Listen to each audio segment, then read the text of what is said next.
Olá pessoal, eu sou André Barbieri, aqui do nosso Ideias Esquerda Entrevista.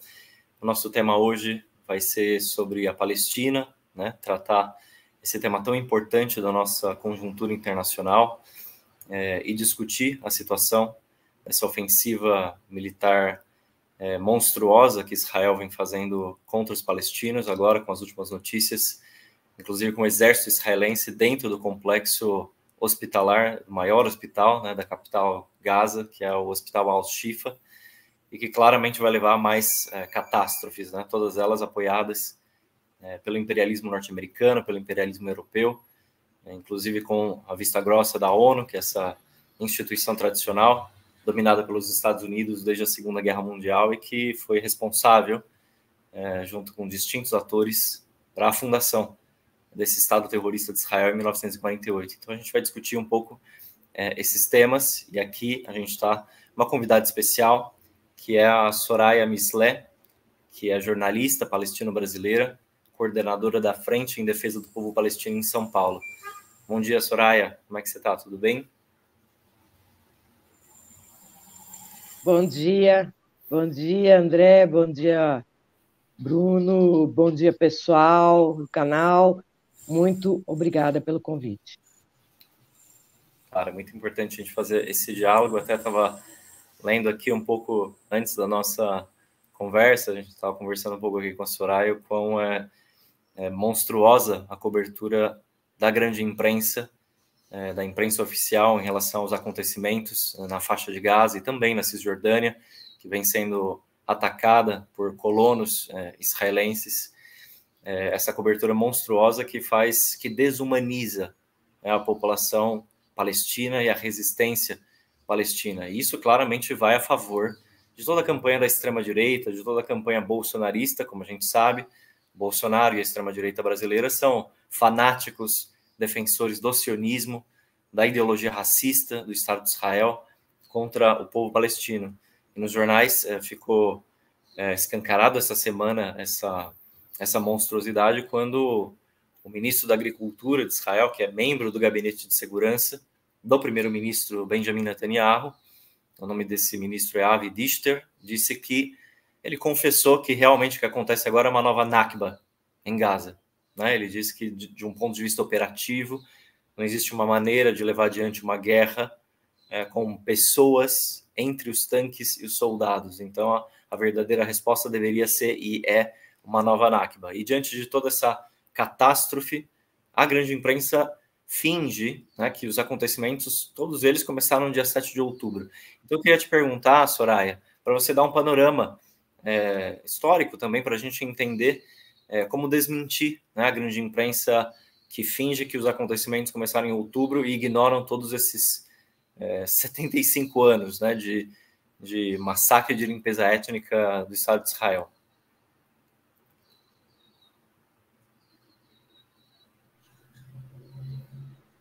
Exatamente, é o que você colocou, André.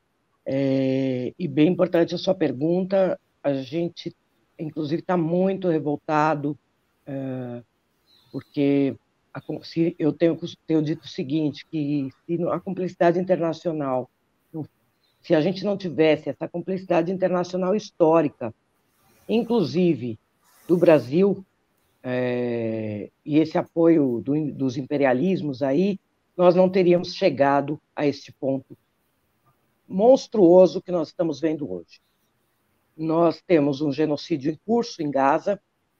Gaza é uma estreita faixa de 360 quilômetros quadrados, um verdadeiro gueto, um campo de concentração em que vivem 2,4 milhões de palestinos, sob um cerco desumano, criminoso por parte de Israel, há mais de 15 anos, uma crise humanitária dramática que a própria ONU tinha dito em 2015 que Gaza se tornaria inabitável em 5 anos. Nós estamos em 2023.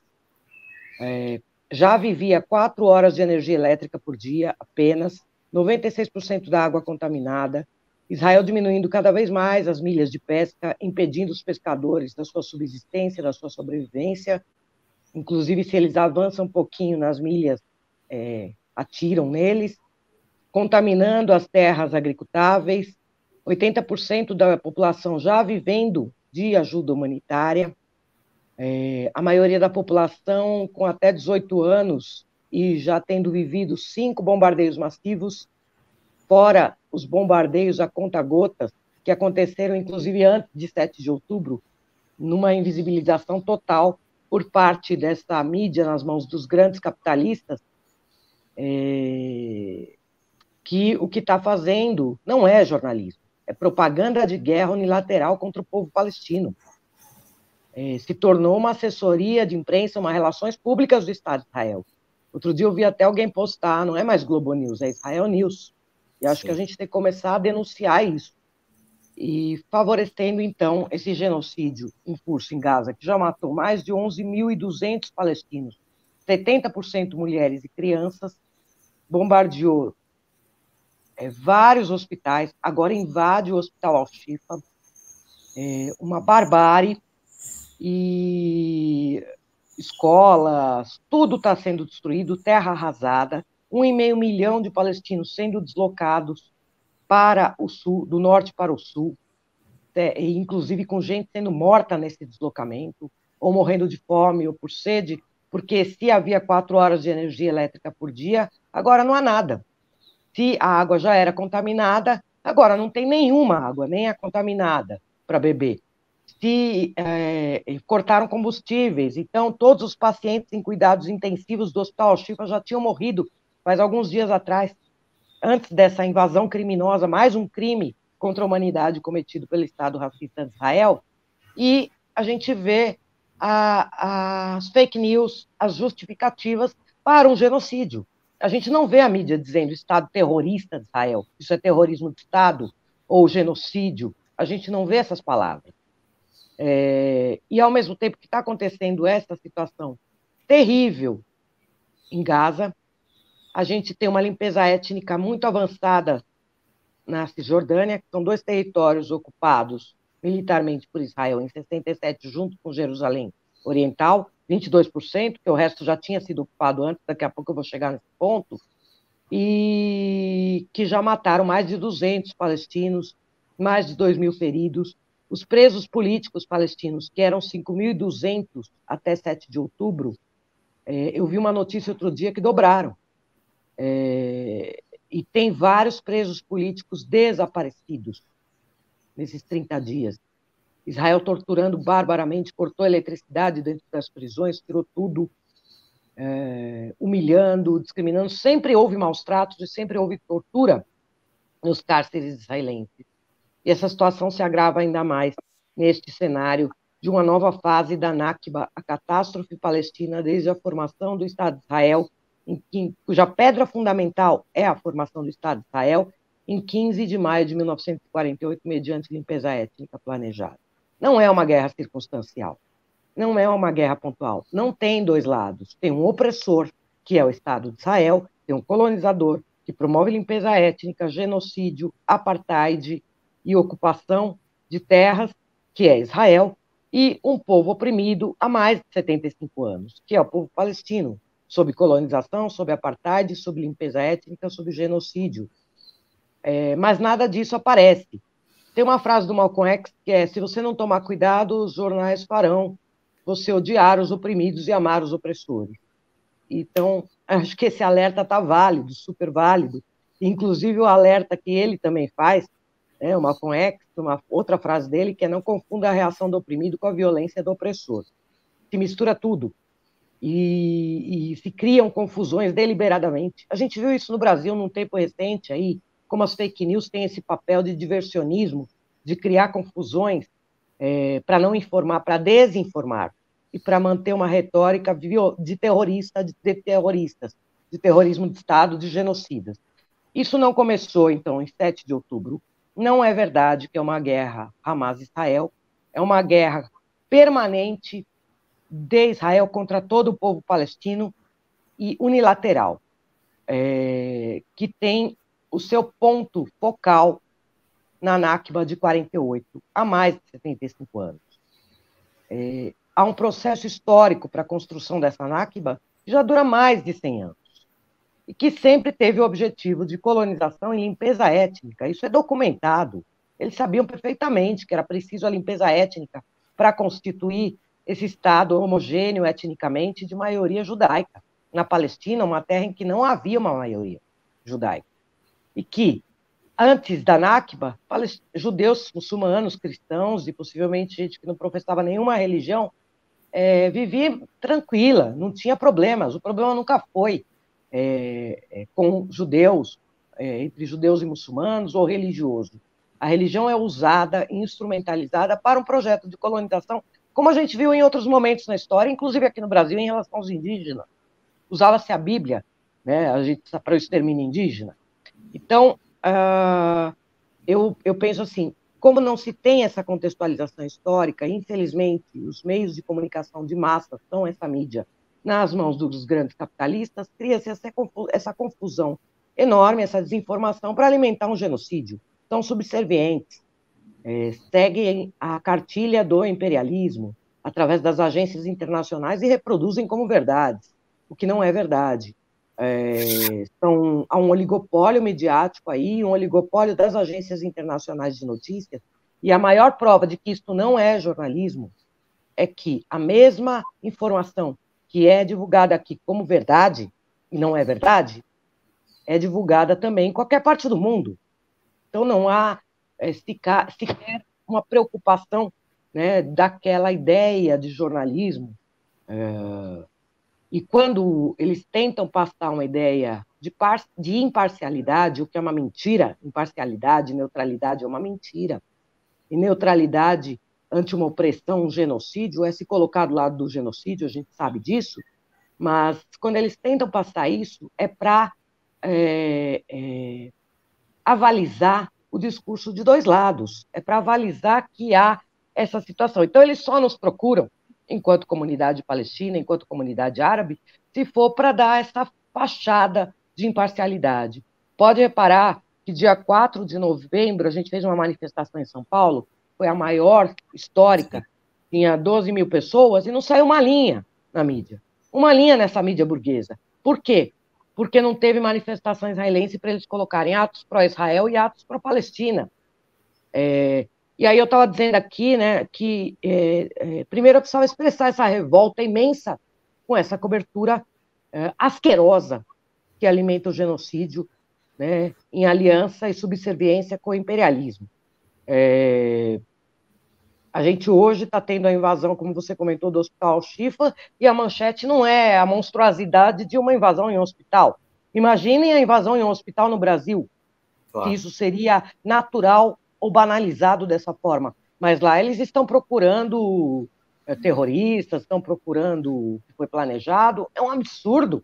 O ridículo é tão grande que mostrou um soldado pegando o quadro no hospital e falando a lista dos terroristas, dos planos dos terroristas. E ninguém questiona, sabe? Perde-se até a lógica em relação a essas coisas. Mas, voltando aqui, então, não começou, não é uma guerra Hamas-Israel, isso é uma propaganda para o genocídio, porque coloca como algo pontual, circunstancial, e como Israel usando essa mentira de que eles estão se defendendo, eles são o colonizador, eles não estão se defendendo. Quem se defende é o povo palestino, que tem o direito à autodefesa, o direito à resistência legítimo. Inclusive, a própria Resolução 4373 de 82 da ONU diz que um povo que vive submetido a esse tipo de situação tem o direito de resistir sob todos os meios.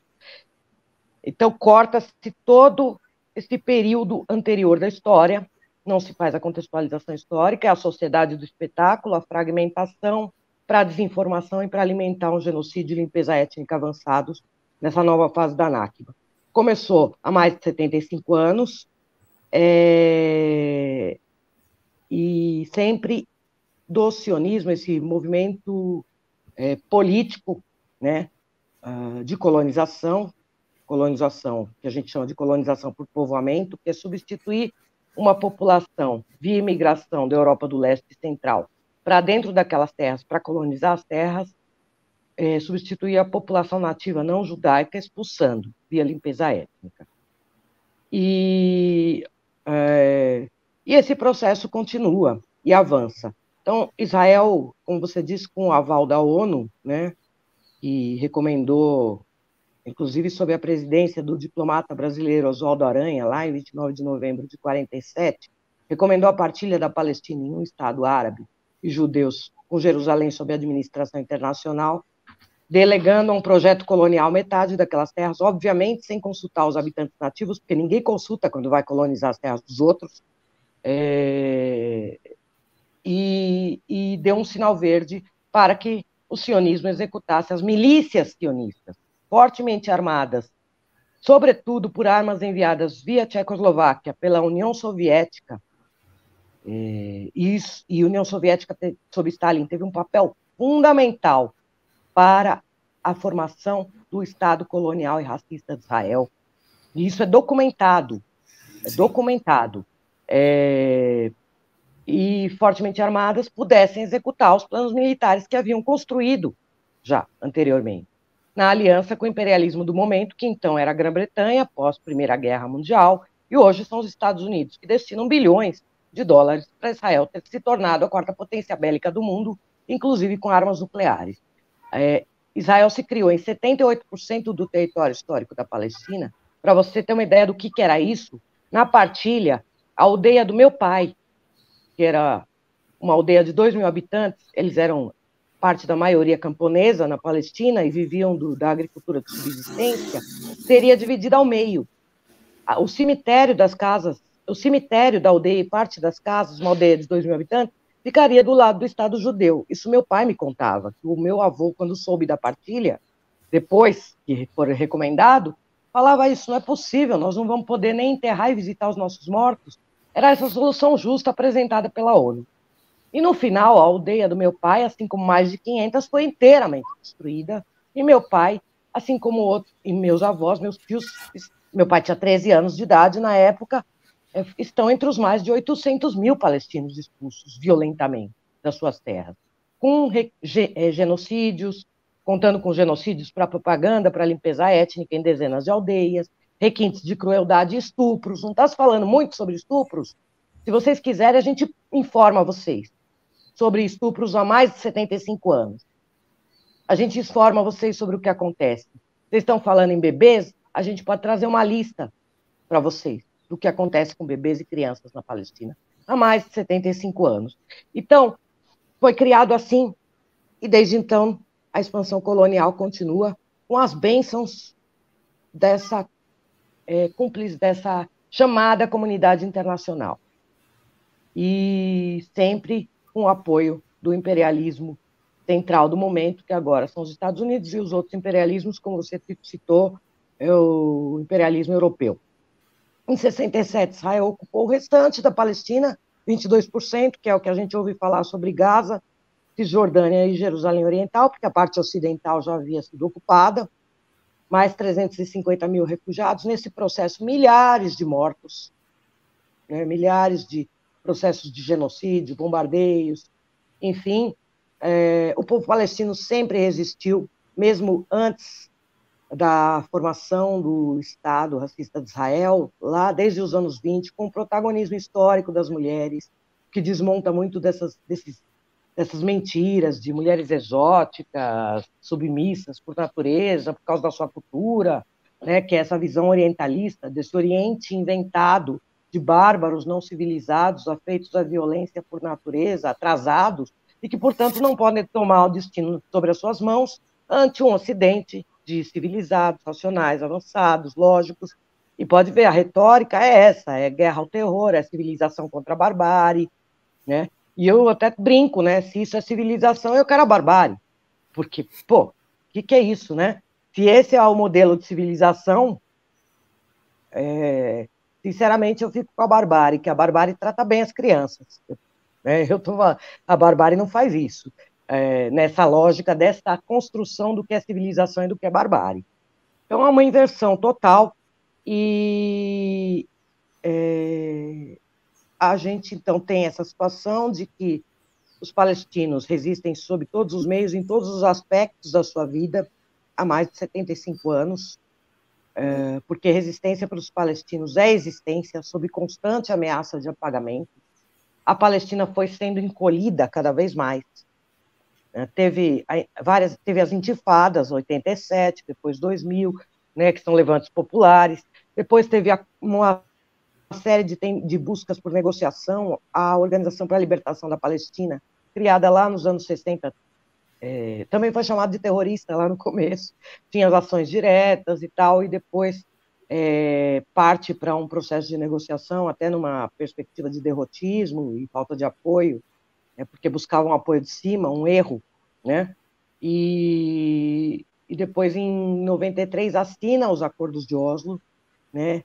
A gente que é um pouco mais velho, tem aquela imagem, daquela foto que percorreu as mídias, essa mídia de todo mundo, dizendo que era paz, a OLP apertando a mão de Israel com a Casa Branca, na frente da Casa Branca, com os Estados Unidos intermediando, dizendo que seria paz gradual em 7 anos, e Sim. sempre naquela solução de apenas 22% do território histórico da Palestina, sempre negando o direito de retorno dos refugiados e uma série de outros direitos, mas apresentada para o mundo como a paz gradual e criando a autoridade palestina, porém com dependência econômica integral, sem nenhuma autonomia, com cooperação de segurança com Israel como desdobramento de Oslo, dividindo a Cisjordânia, sendo que a maioria nessa divisão, mais de 60%, ficaria sob controle de Israel.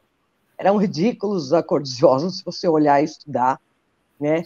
E mostram, e eu tenho, até outro dia eu falei na USP, numa conferência, o pessoal fala em fracasso com sucesso, porque garantiu o gerente da ocupação, ficou mais fácil expandir a colonização, e apresentou uma fachada aí, né, para o mundo para seguir com a sua colonização. E ficou mais difícil, inclusive, nesses locais em que tem o gerente da ocupação, o capataz, a resistência a partir da base. E Israel seguiu expandindo a sua colonização e tal,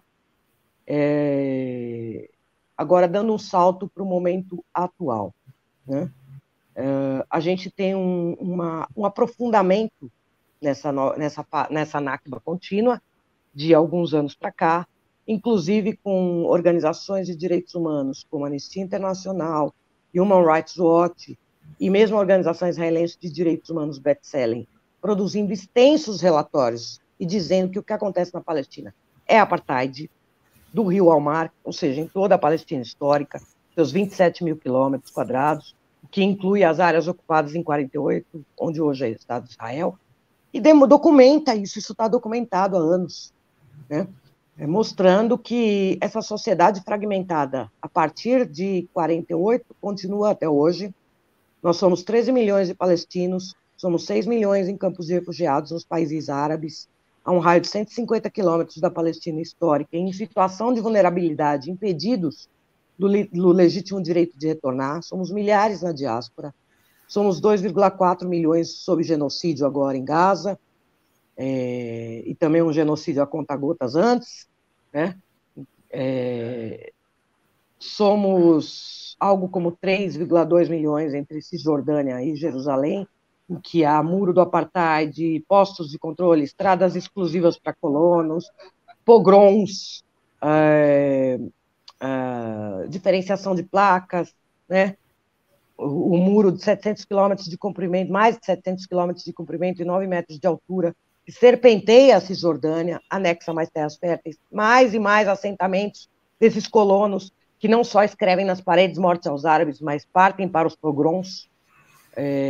E nós temos ainda 1,9 milhão de palestinos, são chamados cidadãos árabes israelenses, mas são como uma casta na Índia, com 65 leis racistas contra eles, e que agora estão submetidos a uma ditadura total por esse Estado, que faz uma propaganda de que é a única democracia no Oriente Médio e Norte da África. Se as pessoas postam denunciando o que o seu povo está sofrendo em Gaza ou na Cisjordânia, vai lá o exército de Israel prender a pessoa na casa dela. Ditadura plena e sufocante. Tá? É isso que está acontecendo. Por esse pessoal que já sofre racismo há bastante tempo, tem dezenas de aldeias beduínas dentro do que hoje é o Estado de Israel, em que Israel não fornece sequer serviços básicos, como água, eletricidade, não tem ordem de residência permanente na sua própria terra. Tem uma aldeia de Al-Araqib, no Negev, que já foi destruída mais de 200 vezes, os palestinos reconstroem.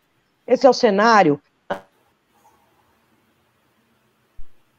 Antes de 7 de outubro, Israel já tinha matado 270 palestinos, dos quais 65 crianças só neste ano, e não apareceu nada. O campo de Jenin já tinha invadido várias vezes, sim, destruído o campo de Jenin. E agora mesmo destruíram de novo, bombardearam o campo de Jenin de novo. Né?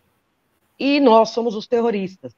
Nós somos um povo que existe, porque resiste, somos apresentados como terroristas. Não começou em 7 de outubro, isso é uma mentira para alimentar essa nova fase da Nakba, em que Israel tenta implementar o seu plano Sinai, que foi escrito há muitos anos, e basta procurar os documentos, de empurrar milhões para o deserto do Sinai, e inclusive se descobriu que havia gás natural na costa mediterrânea, sul do Líbano, toda aquela região, inclusive pegando Gaza, e Israel, em 30 de outubro, concedeu 12 licenças para a exploração do gás natural. Então, olha os planos econômicos e por que o interesse, né, do imperialismo decadente dos Estados Unidos e europeu em apoiar esse genocídio e alimentar também essa nova fase da Nakba. Sim, terrível, lamentável. Outro dia eu vi uma cena de uma senhora de 90 anos, refugiada em Gaza. A maioria do povo palestino lá em Gaza já é refugiado do processo da Nakba de 48. A senhora de 90 anos, tendo mais uma vez, fazendo o percurso do refúgio. Nakba de 48, Nakba 2023, e ela tendo que sair, mais uma vez expulsa da sua terra e da sua casa. Isso precisa parar. E precisa parar hoje, agora. Sim. Eu até vou chegar nessa parte do imperialismo para a gente discutir, mas você está dando uma história muito viva, Soraya, sobre como a gente desmistificar vários mitos, né, em relação ao Estado de Israel. Um deles é essa questão do direito de defesa. Por exemplo, não existe direito de defesa para o colonizador, para o opressor. O opressor ofende, oprime, coloniza, justamente. Né? Nós somos a única forma racional de se discutir direito de defesa para o povo palestino que resiste há 75 anos contra essa sequência de Nakbas que a gente vive desde então. A segunda questão é esse mito de Israel como a principal democracia do Oriente Médio. O Netanyahu, agora há pouco, tinha justificado o massacre dos palestinos com passagens da Bíblia, né, dizendo que ele precisava exterminar os palestinos como os antigos amalequitas. Né? Ele usou, inclusive, essa referência.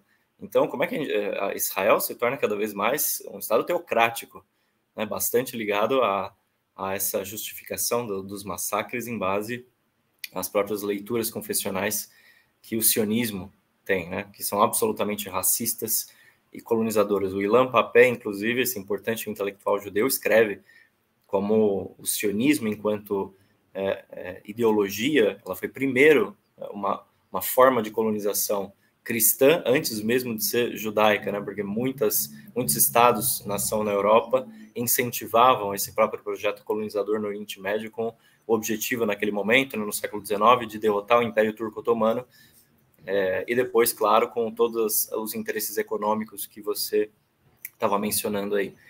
E outra coisa que você falou que é muito importante deixar claro é que o stalinismo, o Stalin, teve um papel fundamental na formação do Estado de Israel, né? Inclusive, foi a União Soviética do Stalin reconheceu o Estado de Israel muito antes dos Estados Unidos, até para a gente ver o absurdo da burocratização stalinista e como ela contribuiu com armas, com meios materiais para a continuidade da limpeza étnica que a gente vê nessas últimas décadas. Numa situação, como você disse, que é catastrófica hoje para a gente pensar. Os palestinos, agora, inclusive, chegou a temporada de chuvas, né, na Palestina, que isso é terrível, né, especialmente para as crianças que acabam sofrendo vômitos, diarreias por água contaminada das chuvas. Imagina a disseminação de enfermidades, porque a Gaza agora se tornou um cemitério a céu aberto depois dos bombardeios de Israel, e isso tudo começa a ser disseminado para essa situação sanitária muito difícil, que enfrenta essa brava, valente resistência, né, palestina, e tudo justamente com apoio, né, do imperialismo. É isso que eu até entrar agora para você discutir um pouco, Soraya, esse apoio do imperialismo norte-americano, né, que recebeu a herança do imperialismo britânico depois de 1948 para ser o dono desse enclave imperialista no Oriente Médio, que é o Estado de Israel, e todos os interesses econômicos ligados ao petróleo, ligados ao gás natural que esses imperialismos têm. Inclusive, agora se abre uma grande crise política nos Estados Unidos, porque o Biden tem suas mãos completamente sujas de sangue, ele é responsável direto pelo massacre do Estado de Israel. A gente já sabe que o Trump é um grande apoiador dos sionistas, agora o Biden, pelo Partido Democrata, sim, mostra que são tão apoiadores quanto, porque estão alimentando com dinheiro, alimentando com armas, toda essa catástrofe que o Netanyahu está fazendo, né, na faixa de Gaza. Então eu queria que você também tratasse um pouco dessa questão do imperialismo e também dessas manifestações, né, que estão surgindo no mundo inteiro, nos Estados Unidos e na Europa também, manifestações históricas da população que exige um cessar-fogo, que exige acabar com essa política racista de Israel.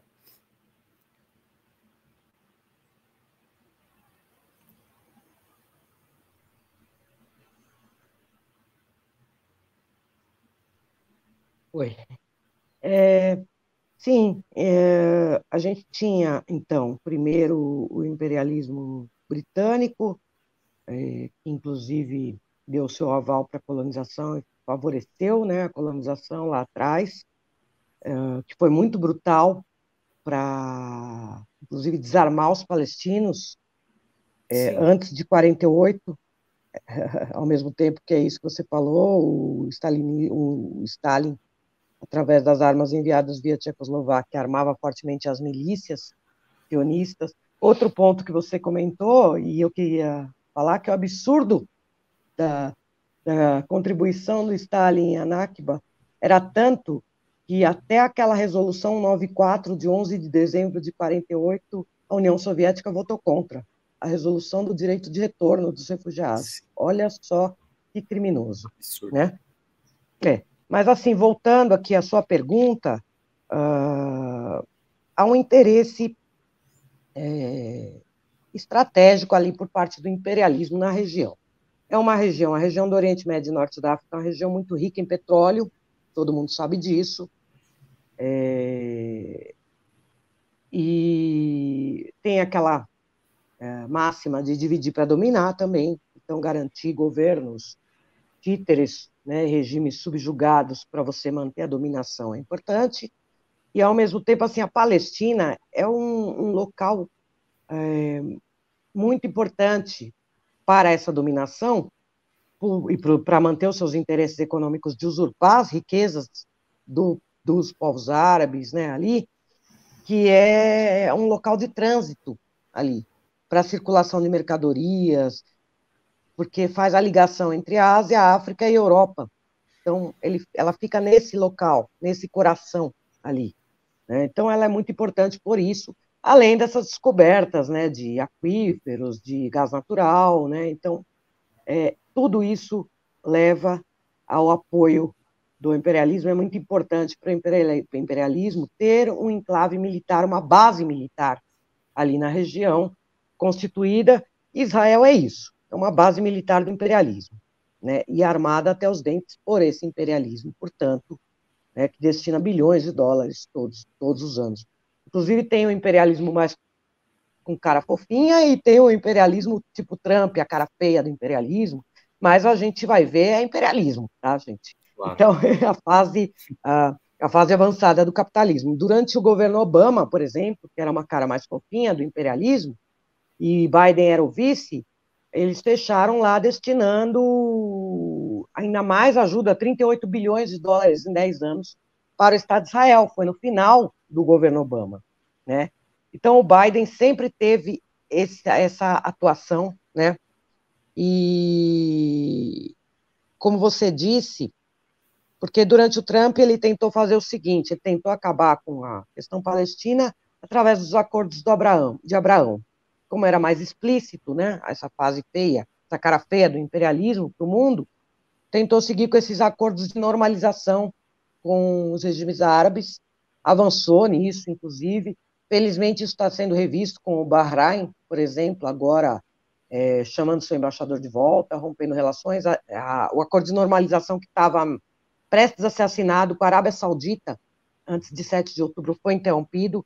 Esse processo está dando um revés aí. A Jordânia, que tem a normalização com o Estado de Israel desde 94, chamando o embaixador de volta, endurecendo o discurso. Mas Trump, então, tinha essa política e favorecia uma série de medidas diretas anunciadas pelo sionismo, né?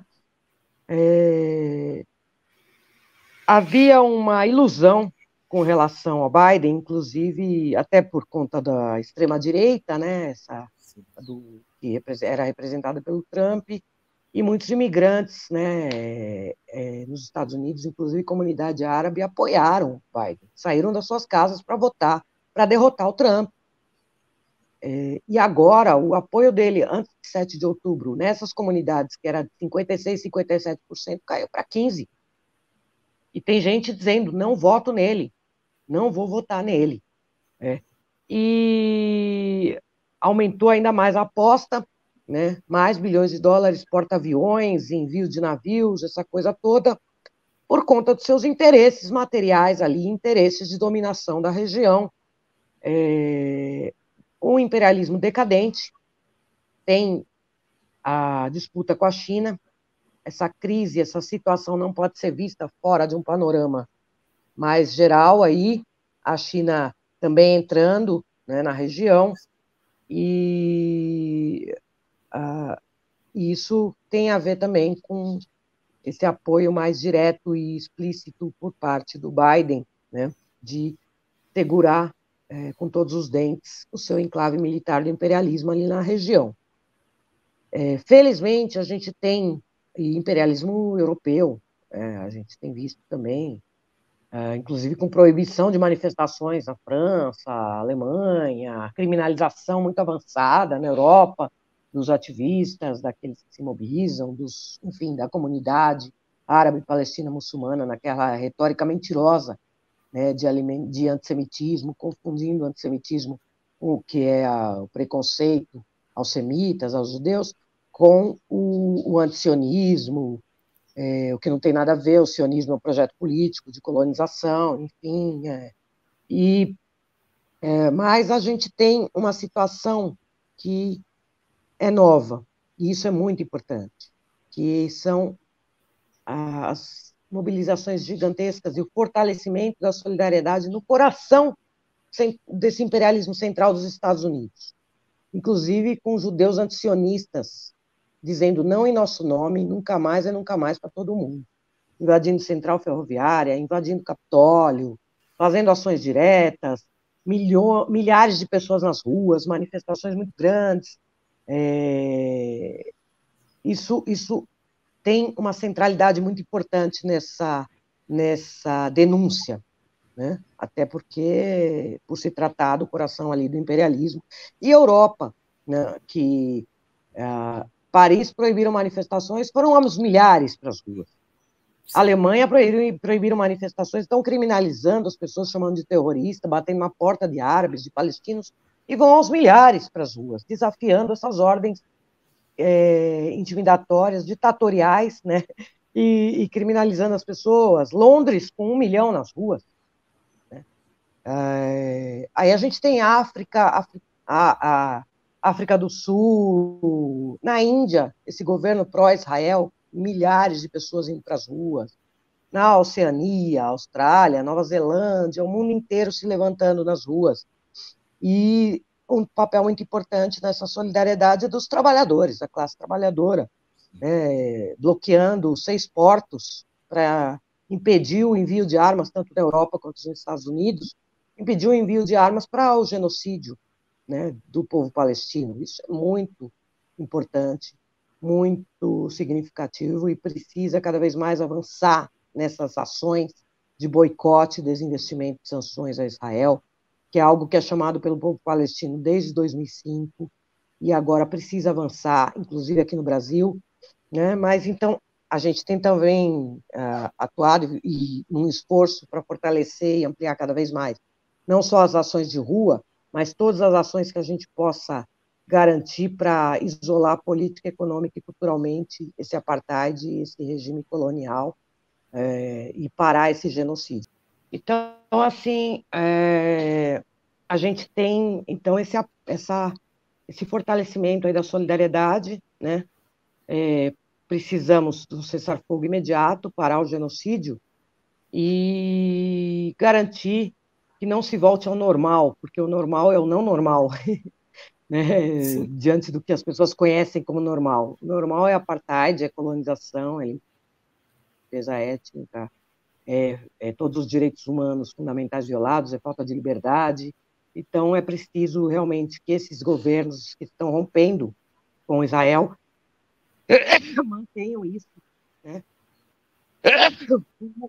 Rumo à libertação da Palestina, né? E uma solução justa para a totalidade do povo palestino, a libertação da Palestina do rio ao mar. Né? Sim. Para pegar essa questão justamente da atitude dos governos que você tocou agora no final, em meio a todas as manifestações de solidariedade, é importante ver o caso do Brasil, né, especificamente, porque a gente, nos últimos anos, teve essa experiência do que foi o bolsonarismo e a extrema-direita, que, como eu estava mencionando no começo, apoiam abertamente o sionismo, apoiam abertamente a ideologia racista e colonizadora do Estado de Israel contra os palestinos. O Bolsonaro já tinha se manifestado, né, em favor dos massacres do Netanyahu, e claro que esse é um alvo fundamental para todos aqueles que se solidarizam com os palestinos enfrentar a extrema-direita brasileira. Só que, por outro lado, a gente tem um novo governo no Brasil, né? O governo Lula-Alckmin, esse governo de frente ampla. E aí eu queria te perguntar, Soraya, o que você está vendo das posições do governo Lula, porque, para dizer de uma maneira simples, foi necessário 5 semanas de bombardeios, 11.500 mortos palestinos para que o Lula fizesse uma declaração tão elementar quanto criticar nominalmente, né, o Estado de Israel. Ele precisou de tudo isso, de mais de um mês de massacres para tomar essa conduta, e mesmo assim mantém de pé, né, os acordos entre Brasil e Israel. Então eu queria que você comentasse um pouco isso para a gente discutir a posição, né, do governo brasileiro. Sim, a primeira declaração do Lula lá atrás foi muito ruim, assodada, de afogadilho, e acompanhando o que se falava já no mundo, né? Inclusive gerando uma indignação, né, na comunidade. Vale lembrar que, diante do genocida Bolsonaro e aliado explícito do sionismo na cadeira do Planalto, 90% dos palestinos com cidadania brasileira lá na Palestina ocupada votaram no Lula, 90%. E aqui no Brasil, a comunidade, na sua maioria, também deu voto, crítico ou não crítico, no Lula. Né? Então, houve uma indignação, uma revolta muito grande. Eu até escrevi no Twitter dele, lá naquela primeira manifestação, condenamos os ataques terroristas. Eu escrevi, eu nunca vi você condenar, em toda a história, o genocídio, os massacres em Gaza como terrorista. Então, tem essa situação, tem uma cumplicidade É verdade que depois ele foi mudando, demorou, né? Primeiro disse que não era guerra, era genocídio. Depois falou que era uma insanidade, né, de Netanyahu, que era um extermínio. E agora está falando que é terrorismo, genocídio. E que bom, finalmente, né? Infelizmente demora, mas finalmente está falando. Porque eu acho que, às vezes, como é um governo de frente ampla e que atua muito nessa ideia de conciliação de classes, conciliação com todo mundo, né, o discurso do conciliador, da liderança que busca a paz, a negociação, às vezes parece que é uma mesa de negociação entre sindicalistas, sabe? Isso vai ser resolvido dessa forma. Né?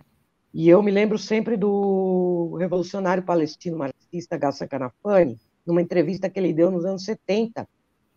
E o repórter falou, por que não sentar para negociar, dialogar? Ele falou, negociar com quem? Seria a negociação entre a espada e o pescoço. Então, eu sempre me lembro desse ponto. Ele dizia, negociação depois que acabar a colonização. A nossa luta é por libertação nacional, luta anticolonial. Mas tem-se alimenta-se essa farsa, né, dessa negociação, de que há alguma possibilidade de negociação e que alimenta-se essa farsa da solução de 2 estados, né? E Lula trabalha nessa retórica. Eu posso entrar depois nisso aí da solução de 2 estados, que era 22% do território histórico, e que Israel não quer a paz. Israel quer a paz dos cemitérios, que é isso. O cemitério que transformou Gaza, né? Paz, a tal da paz, né? Que não é justiça. Então, não existe paz sem justiça, né? E justiça para a totalidade do povo palestino, inclusive o retorno dos refugiados. Mas, assim, então, volta-se a falar sobre isso, né, essa ideia. E aí, finalmente, Lula traz uma retórica, né, falando sobre genocídio, sobre terrorismo, é muito importante. Então, precisa avançar e ser consequente. Então, assim, o Brasil abriu as portas para esse avanço nos acordos com Israel. A gente tem denunciado isso há bastante tempo. Eu vou colocar o fone de novo, porque tem um cachorro latindo aqui na rua, talvez seja melhor. Só um minuto. Tá. Pronto. Estão ouvindo, né? Tá. Então, abriu as portas para isso, e hoje o Brasil é o 5º maior importador de tecnologia militar israelense, com governos estaduais, com blindados israelenses, caveirões, como São Paulo, caveirões, como no Rio, que promovem o genocídio pobre-negro, o extermínio indígena, como na Amazônia, o governo do Amazonas comprando fuzis Negev israelenses, a rota aqui anunciando os fuzis Negev israelenses no meio do genocídio, nos seus 53 Sim. anos. E cada vez mais acordos durante o genocídio, os acordos assinados por Bolsonaro, pelo genocida Bolsonaro, foram aprovados na Câmara dos Deputados 3 projetos de decreto legislativo sobre acordos com Israel. É uma afronta. Então, isso que nós estamos pedindo há bastante tempo, denunciando, desde que o governo Lula assumiu agora, a gente mandou cartas, vários movimentos, fez reuniões pedindo que reconhecesse o regime de apartheid e rompesse esses acordos. E agora, isso é uma questão ainda mais de vida ou morte, ainda mais urgente. Revogar todos os acordos e romper relações comerciais, militares e diplomáticas com o Estado racista de Israel. Não há meias palavras com o genocídio. Palavra bonita, a gente está cansado de... Tinha até o meu amigo Reginaldo Nasser, né, professor de Relações Internacionais da PUC, e tenho certeza que ele não vai incomodar de citar, né? Ele sempre brincava na mesa, quando a gente fazia os debates, ainda durante o governo Lula e Dilma, eu falava, eu prefiro que Dilma fale mal dos palestinos e não atue economicamente em favor de Israel, do que o contrário. Ele sempre brincava assim, falava, fala mal dos palestinos e não faz acordo com Israel, né? Então, a retórica não é o caminho para a gente, entende? A retórica é importante porque tem uma construção ideológica, mas ela precisa vir associada a ações, e ações são ações práticas, né? Romper relações, né? Romper imediatamente todos os acordos, expulsar esse embaixador, que inclusive humilhou e chantageou o governo brasileiro. Né? É uma humilhação, uma chantagem, se reunir, entrar no Congresso com Bolsonaro. Olha que afronta, se reunir com 60 deputados bolsonaristas. Exatamente. Isso é uma afronta, fere até a política externa, o que está recomendado ali, absurdo, tinha que ser expulso naquele dia, tudo bem. Aí tinha a retórica, muita gente dizendo, não, precisa trazer os brasileiros chegaram, tem 32 brasileiros, chegaram, desceram lá em Brasília agora, estão indo para os seus estados, estão aqui. Qual é a justificativa agora? Não há mais justificativa. Então tem que parar com essa ideia de conciliação e negociação, porque não há paz sem justiça, né? E a gente precisa de ação.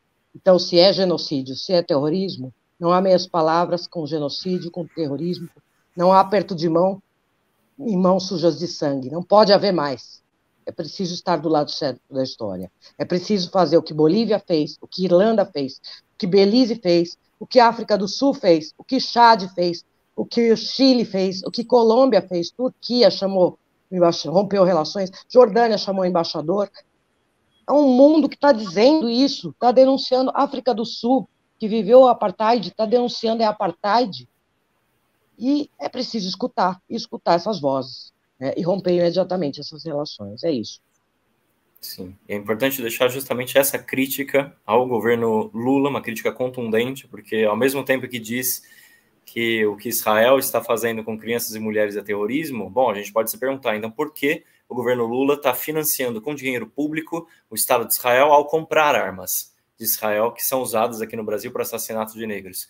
Por que que o Brasil, no governo Lula, permite que essa agência de espionagem de assassinatos, que é o Mossad, trabalhe junto com o aparato repressivo da Polícia Federal? Né? Por que que o Brasil, no governo Lula, sustenta os acordos diplomáticos que o Bolsonaro fez lá em 2019 com o Estado de Israel? Por que tudo isso fica de pé? Então, também para assinar embaixo dessa exigência, né, que a gente vem levantando nas mobilizações, nos atos de ruptura imediata de todas as relações econômicas e militares com o Estado de Israel, que o Lula mantém de pé. Né? Justamente para além da retórica, o que a gente está vendo lá na realidade das coisas é a manutenção dos acordos brasileiros com esse Estado sionista, e é por isso que é absolutamente correta essa exigência da imediata ruptura que o Lula não vem atendendo até agora, né? Vem se mostrando na prática essa linha de conciliação de classes, que em última instância é uma linha de conciliação como imperialismo, porque o Lula tem acordos a se manter com os Estados Unidos, com o Biden, que, como a gente discutiu no início, é um grande patrocinador dessa ofensiva militar de Israel. E aí, para terminar aqui a nossa conversa, Soraya, queria ver também as suas opiniões sobre a questão do que a gente pode defender também. Qual é o programa agora para a gente dar uma saída de fundo para essa situação na Palestina, em contraposição com essa ideia que você já desmentiu muito bem, da tal da solução dos dois estados, que não é solução nenhuma. Porque enquanto Israel tiver de pé, armado até os dentes, vetando o acesso à água, eletricidade, alimentos e combustível, a faixa de Gaza e a Cisjordânia, não existe qualquer chance real de haver uma Palestina livre de fato que tenha o seu Estado nacional. Então, eu queria te perguntar como é que você vê essa questão da solução de fundo.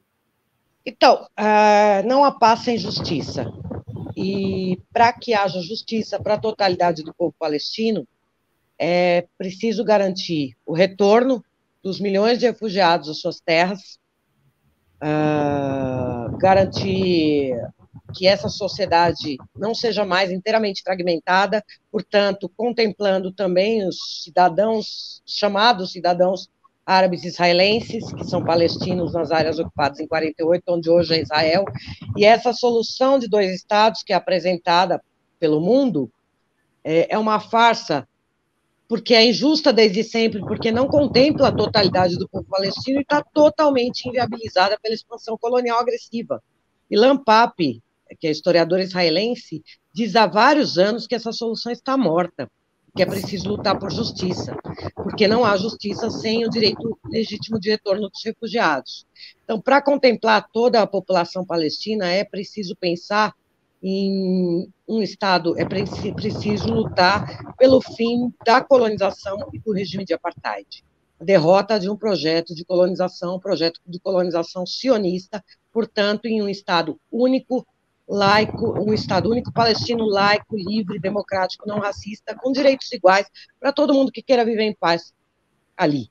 Mas, para isso, é preciso que as lideranças desses crimes contra a humanidade sejam julgadas em tribunais internacionais.